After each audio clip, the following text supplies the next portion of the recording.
Good morning, Namaste, Jai Hind. Welcome back.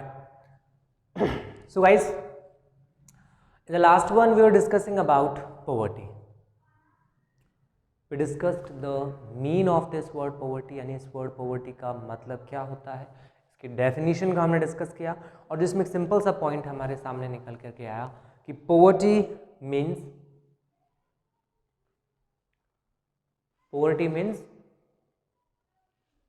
a situation where a person is not able to fulfill even his basic requirement, means where a person is not able to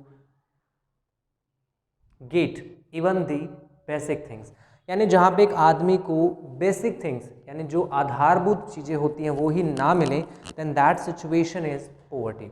उसी situation का नाम poverty होता है, गरीबी होता है. ठीक है, इसी कॉन्सेप्ट में हमने आगे डिस्कस किया that poverty is divided into two parts.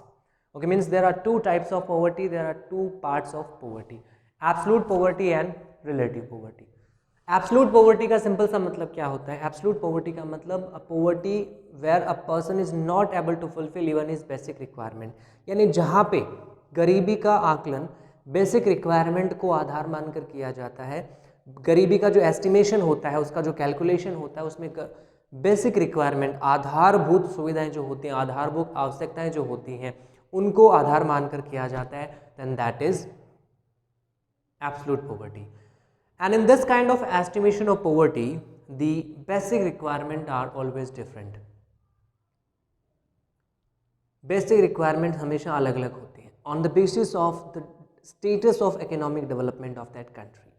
यानी जैसे इंडिया में, बांग्लादेश में, पाकिस्तान में, श्रीलंका में, नेपाल में, in all these countries the poverty is calculated through the concept of absolute poverty. यानी यहाँ हर एक कंट्री में absolute poverty के बेसिस पे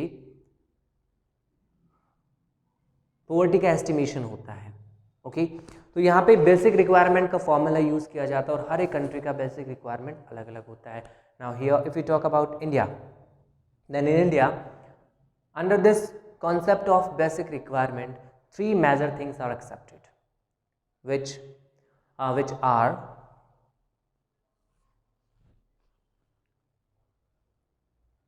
food, cloth and shelter. Clear हुआ?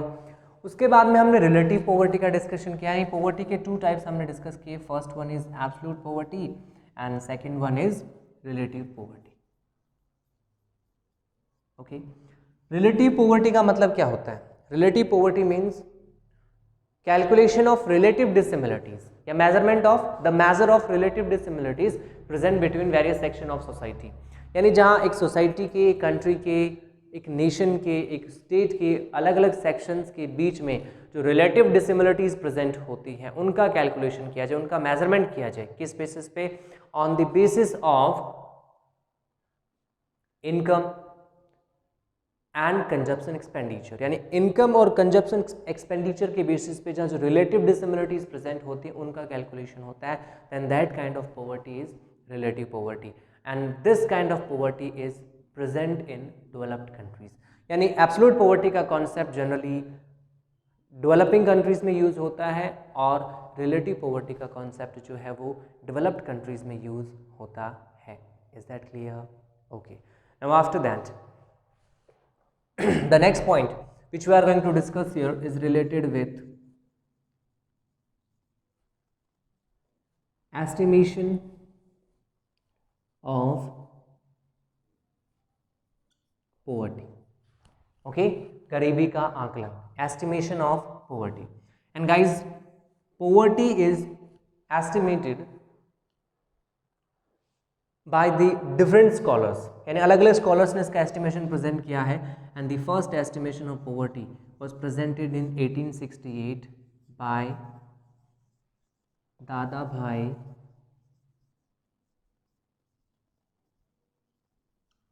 नौरोजी. पॉवर्टी का सबसे पहला एस्टिमेशन किस आदमी ने दिया था? मैंने भारतीय स्कॉलर ने दिया था, तो उनका नाम था दादा भाई नौरोजी. और उन्होंने अपनी एक बुक लिखी थी poverty and un British rule in India, जिसमें इसके बारे में उन्होंने एक्सप्लेन किया था. So the first estimation of poverty in India was presented by Dadabhai Naoroji. After that, after the independence, National Planning Commission या committee. Okay, then in 1961 a special study group was formed by National Planning Commission for the estimation of poverty. यानी poverty estimation के लिए 1961 में एक study group बनाया गया था, लोगों का एक ग्रुप बनाया गया था, समूह बनाया गया था पॉवर्टी को एस्टिमेट करने के लिए, ठीक है। और उसके बाद में 1971 में such kind of poverty estimation was presented by V.M. Dandekar, V.M. Dandekar and Nilakantha Rath. Okay, तो estimation of poverty, first of all Dadabhai Naoroji 1868, then national planning commission after independence, यानी स्वतंत्रता के बाद सबसे पहले पॉवर्टी एस्टिमेशन प्रेजेंट किया था दादा भाई नौरोजी ने, okay, after independence, sorry, and national planning committee ने या कमीशन ने। 1961 में एक स्टडी ग्रुप बनाया गया था। 1971 में V.M. दांडेकर और नीलकंठ रथ ने पॉवर्टी एस्टिमेशन प्रेजेंट किया था। अब इन सब में सबसे इंपॉर्टेंट जो पॉवर्टी एस्टिमेशन था that was presented in 1979, the most important poverty estimation. By the way we have already discussed all these points in the last video, लेकिन इस वीडियो को पहले वाले वीडियो से को रिलेट करने के लिए, उससे जोड़ने के लिए हम उन पॉइंट्स को एक बार फिर से रिवाइज कर रहे हैं, ठीक है, so that you will be able to create a better understanding about this topic poverty. Okay, तो यहाँ पे नेक्स्ट पॉइंट 1979 से रिलेटेड है। Okay, in 1979 poverty estimation was presented by Y.K. Alagh committee, Y.K. Alagh committee. Okay, तो 1979 में poverty estimation present किया था Y.K. Alagh committee ने, ठीक है, and this Y.K. Alagh committee is also known as the working group on effective consumption demand and minimum requirement, यानी इसी Y.K. अलग कमेटी का ही दूसरा नाम क्या है, working group. Okay, working group on effective consumption demand and working group on effective consumption, demand and minimum requirement.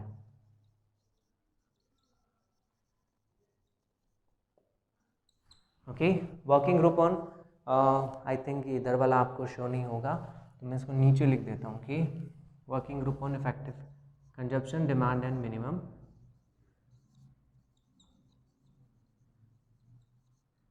requirement.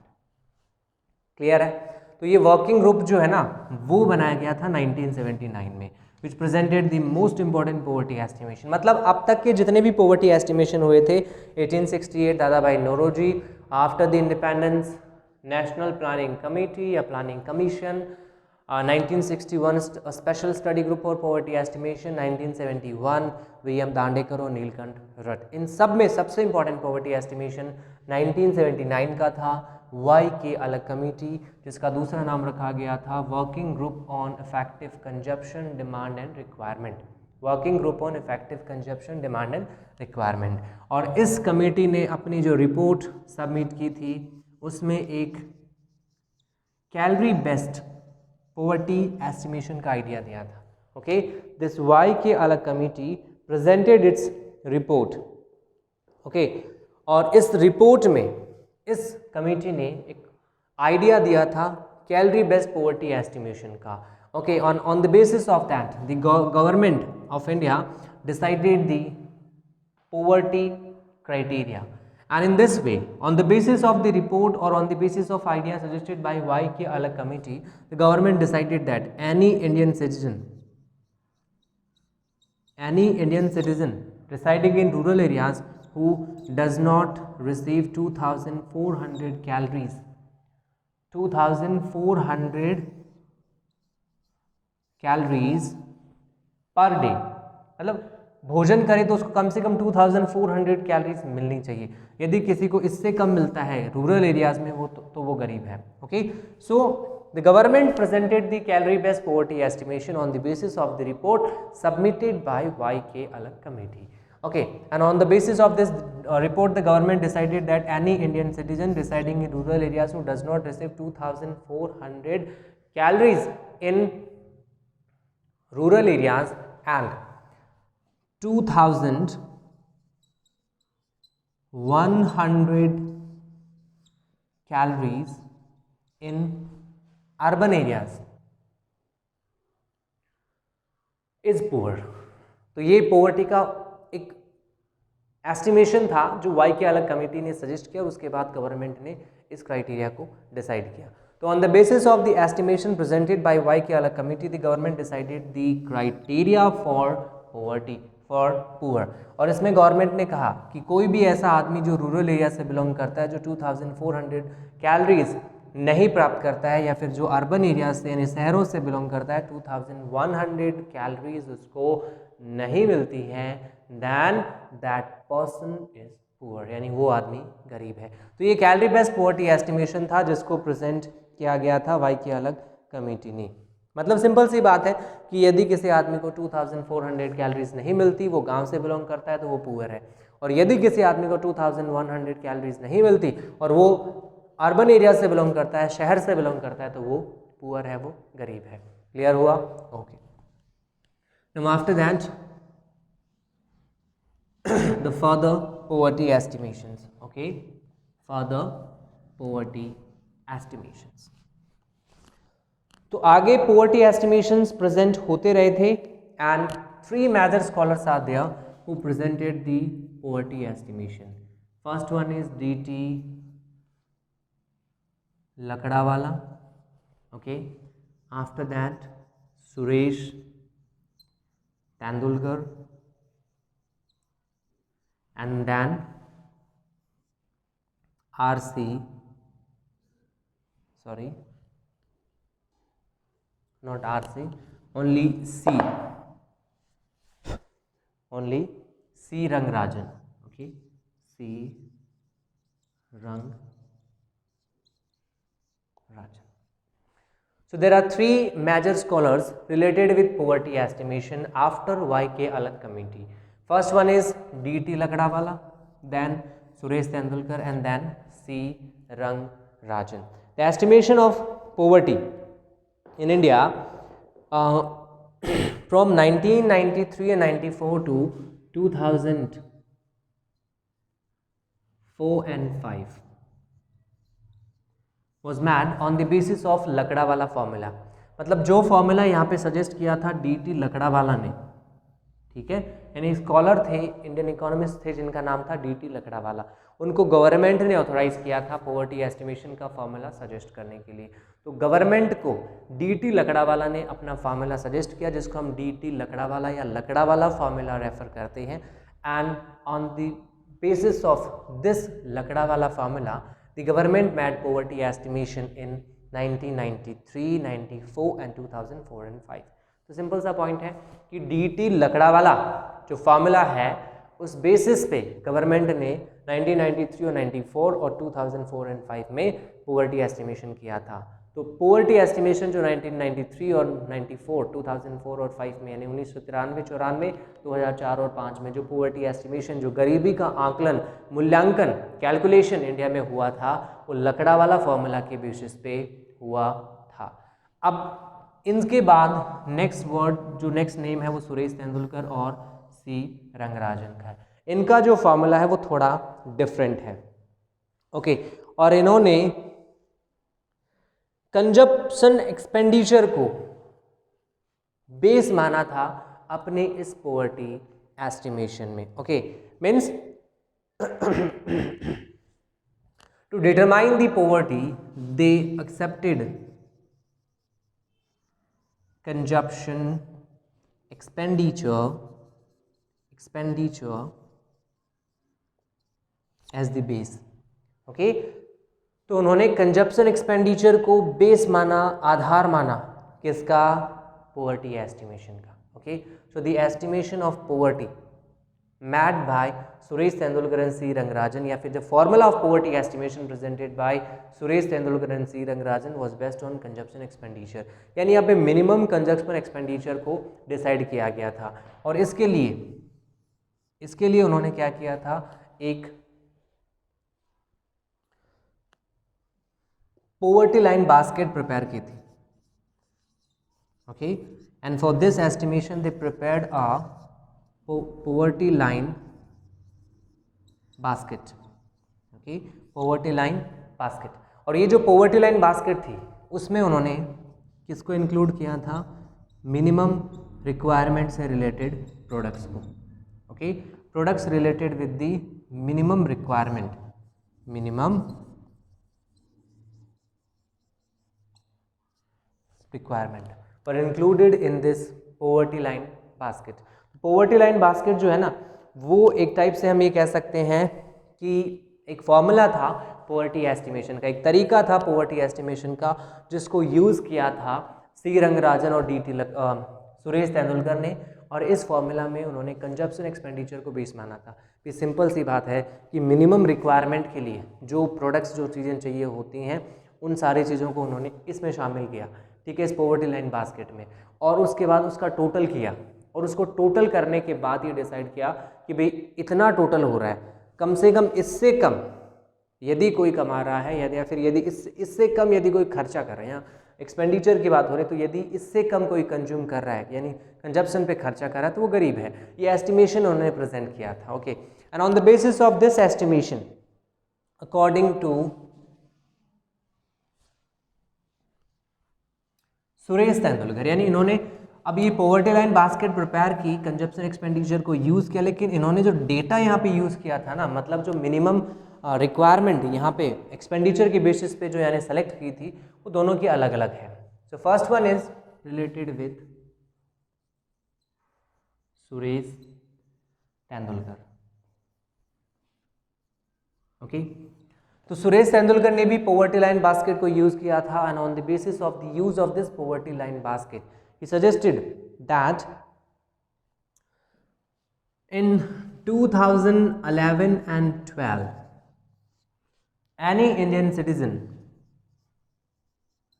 in urban areas does not make a consumption expenditure of 1000 rupees, and in rural areas 814 rupees, then he is poor। तो इन्होंने जो poverty estimation present किया था, इसमें उन्होंने market price को base मानते हुए एस्टिमेट किया था कि यदि कोई भी Indian citizen whose consumption expenditure is less than 1000 rupees in urban areas and less than 814 rupees in rural areas, then he is poor. Okay, तो जो पोवर्टी एस्टिमेशन सुरेश तेंदुलकर ने प्रेजेंट किया था 2011-12 में, इस पोवर्टी एस्टिमेशन में उन्होंने एक्सप्लेन किया कि यदि कोई भी इंडियन सिटीजन जो अर्बन एरिया से, शहरों से बिलोंग करता है, और 1000 रुपीज़ 1000 से कम यदि उसका खर्चा है, तो वो गरीब है। और वैसे ही यदि कोई इंडियन सिटीजन जो रूरल एरिया से बिलोंग करता है, गाँव से बिलोंग करता है, और 814 रुपीज़ 814 रुपये से कम का खर्चा करता है, then that person is poor, तो वो आदमी गरीब है। ठीक है, on the basis of this estimation presented by Suresh Tendulkar, nearby 21.92% Indian population were poor, and out of the total population nearby 21.92% were poor। यानी गरीब कितने थे इंडिया में 2011 एंड 12 में सुरेश तेंदुलकर या तेंदुलकर फार्मूला के अकॉर्डिंग, तो वो संख्या थी 21.92%। यानी इन्होंने क्या माना, पोवर्टी लाइन बास्केट जो उन्होंने बनाया था, जिसमें मिनिमम रिक्वायरमेंट के प्रोडक्ट्स को शामिल किया गया था, उनके प्राइसेस को शामिल किया गया था, तो इसमें जो मार्केट प्राइस थे उसको बेस बनाया गया, और उस बेस पे उन्होंने डिसाइड किया कि यदि किसी को 1000 रुपीज़ अर्बन एरियाज़ में और 814 रुपीज़ रूरल एरियाज़ में खर्च करने के लिए नहीं मिल रहे हैं, यानी वो अपने खाने के ऊपर यदि वो इतना खर्चा एक महीने में नहीं कर पाता है, रूरल एरियाज में 814 रुपीज़ पर मंथ वो खर्चा नहीं कर पाता है, then that person is poor. और इसी के according 21.92% Indian people were poor.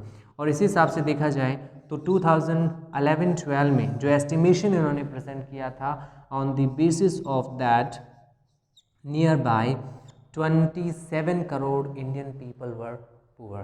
तो ये गरीबी का वो एस्टिमेशन है जो प्रेजेंट किया था सुरेश तेंदुलकर ने। अब इससे आगे बढ़े तो नेक्स्ट पॉइंट है सी रंगराजन।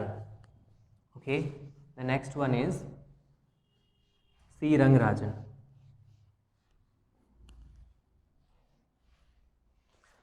सी रंगराजन ने क्या फॉर्मूला दिया था? ठीक है, सी रंगराजन,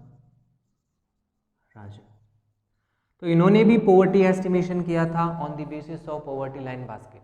और इन्होंने जो पोवर्टी एस्टिमेशन किया था पोवर्टी लाइन बास्केट के बेसिस पे, उन्होंने ये फॉर्मूला दिया कि अर्बन एरियाज़ में जो 1407 rupees per month, 1407 rupees per month जिसका खर्चा ना हो, और रूरल एरियाज़ में 927 रुपीज़ पर मंथ जिसका खर्चा ना हो, वो गरीब है, पर पर्सन पर मंथ।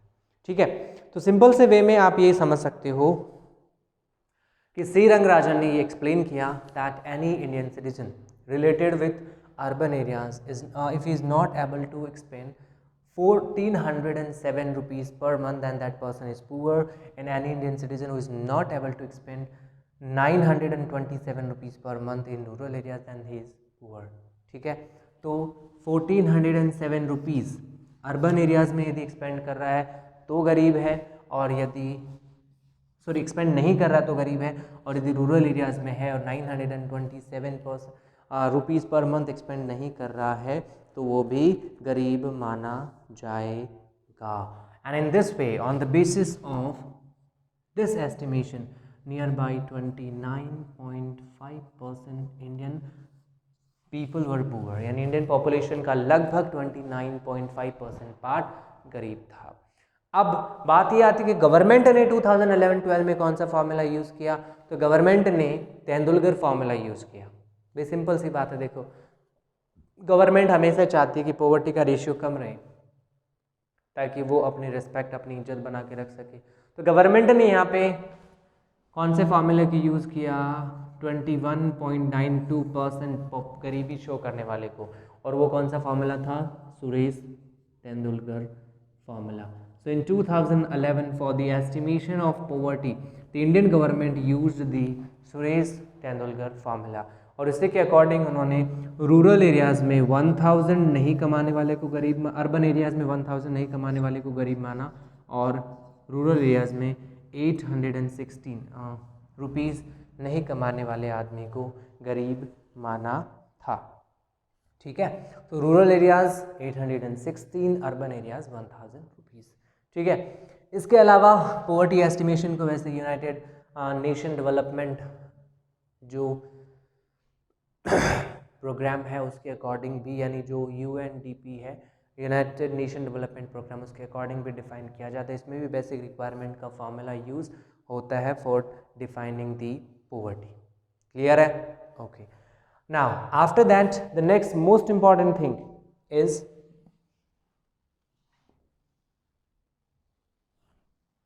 यानी UNDP भी, यूनाइटेड नेशन डेवलपमेंट प्रोग्राम के अकॉर्डिंग भी पॉवर्टी का एस्टिमेशन किया जाता है, और इसमें एक इंडेक्स प्रिपेयर किया जाता है। ठीक है, उसके बाद में जो नेक्स्ट पॉइंट है that is recall period. Next one is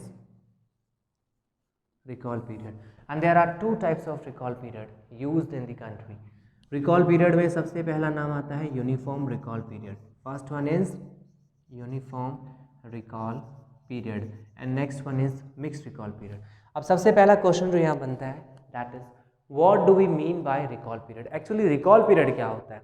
देखो, रिकॉल पीरियड को डिफाइन करने का सिंपल सा फार्मूला होता है। रिकॉल पीरियड का मतलब the period whose consumption expenditure data is used for estimation of poverty, यानी वो पीरियड जिसका कंजप्शन एक्सपेंडिचर डेटा यूज किया जाता है पॉवर्टी कैलकुलेशन के लिए, तो वो रिकॉल पीरियड में आएगा। तो रिकॉल पीरियड का सिंपल सा मतलब क्या हुआ, the period whose consumption expenditure data is used for consumption poverty estimation.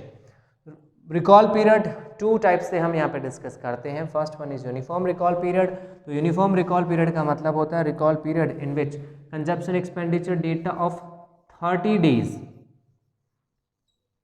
Is collected for poverty estimation, या आप ये कहें where the consumption a period where the consumption expenditure data of 30 days is calculated for estimation of poverty, it is known as uniform recall period।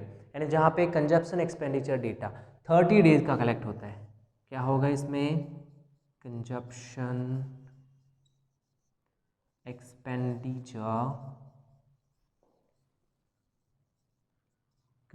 Expenditure data. तो जिस period में 30 days का consumption expenditure data collect होता है वो uniform recall period है। और next word है mix recall period. Mix recall period क्या होता है, तो मिक्स रिकॉल पीरियड का सिंपल सा मतलब होता है recall period in which consumption expenditure data of both 30 days and 365 days are collected. Okay, a recall period where the consumption expenditure data of both 30 and 365 days are collected is known as mixed recall period। तो देखो recall period का मतलब क्या होता है, recall period means a period whose consumption expenditure data, the period whose consumption expenditure data is used for poverty estimation। जहाँ पे consumption expenditure data poverty estimation के लिए यूज होता है वो पीरियड किस नाम से जाना जाता है, रिकॉल पीरियड के नाम से। ठीक है, यानी जिस पीरियड का कंजप्शन एक्सपेंडिचर डेटा हम यहाँ पे यूज कर रहे हैं वो पीरियड ही रिकॉल पीरियड है। Recall period is divided in two parts, uniform recall period and mix recall period. Uniform recall period का मतलब जहाँ पे consumption expenditure data of 30 days collect होता है, और मिक्स रिकॉल पीरियड का मतलब जहाँ पे consumption expenditure data of both 30 and 365 days are collected। ठीक है, तो रिकॉल पीरियड का रिकॉल पीरियड जो है ना वो एक ऐसा पीरियड होता है जिसको हम जनरली पॉवर्टी एस्टिमेशन के लिए, गरीबी के मूल्यांकन के लिए यूज करते हैं। So in this way here we discussed about poverty estimation in India. तो हमने सबसे पहले डिस्कस किया 1868, दादा भाई नौरोजी ने सबसे पहले पॉवर्टी एस्टिमेशन प्रेजेंट किया था। आफ्टर दैट इंडिपेंडेंस के बाद सबसे पहले नेशनल प्लानिंग कमेटी या national planning commission. 1961 study group was formed for the estimation of poverty. 1971 PM Dandekar, Neelkanth रथ। उसके बाद 1979 और 1979 में Y K Alagh committee, most important estimation after independence. और इस वाई के अलग कमेटी की रिपोर्ट के बेसिस पे कैलोरी बेस्ड पॉवर्टी एस्टिमेशन बनाया गया था। उसके बाद में आगे 1993 और 2004 एंड 5 का जो पॉवर्टी एस्टिमेशन था वो DT लकड़ा वाला फॉर्मूला से हुआ था। उसके बाद में हमने डिस्कस किया सुरेश तेंदुलकर फार्मूला और सी रंगराजन फार्मूला। सुरेश तेंदुलकर फार्मूला के अकॉर्डिंग कोई भी आदमी जो 1000 नहीं कमाए, खर्च ना करे अर्बन एरियाज़ में, और 816 रुपीज़ रूरल एरियाज़ में, तो वो गरीब है। और यदि यही एस्टिमेशन 1407 रुपीज़ अर्बन एरियाज़ और 927 रुपीज़ रूरल एरियाज़ हो जाता है तो वो सी रंगराजन फार्मूला है। क्लियर है। इसके बाद में पॉवर्टी एस्टिमेशन के लिए जो कंजप्शन एक्सपेंडिचर डेटा यूज़ होता है वो टू टाइप से यूज़ होता है, एक 30 डेज़ का होता है, एक 365 डेज़ का होता है। तो 30 डेज़ का कंजप्शन एक्सपेंडिचर डेटा यूज़ किया जाता है तो वो यूनिफॉर्म रिकॉल पीरियड है। और यदि 30 और 365 दोनों को यूज़ किया जा रहा है then that is mixed recall period. Is that clear? So guys I hope ये सारे पॉइंट्स आपके माइंड में क्लियर हो गए होंगे about the remaining things of this topic of this chapter we'll discuss in the next one, so stay tuned for the next. Stay at your home, be safe, thank you very much, have a nice day. Jai Hind, Jai Bharat.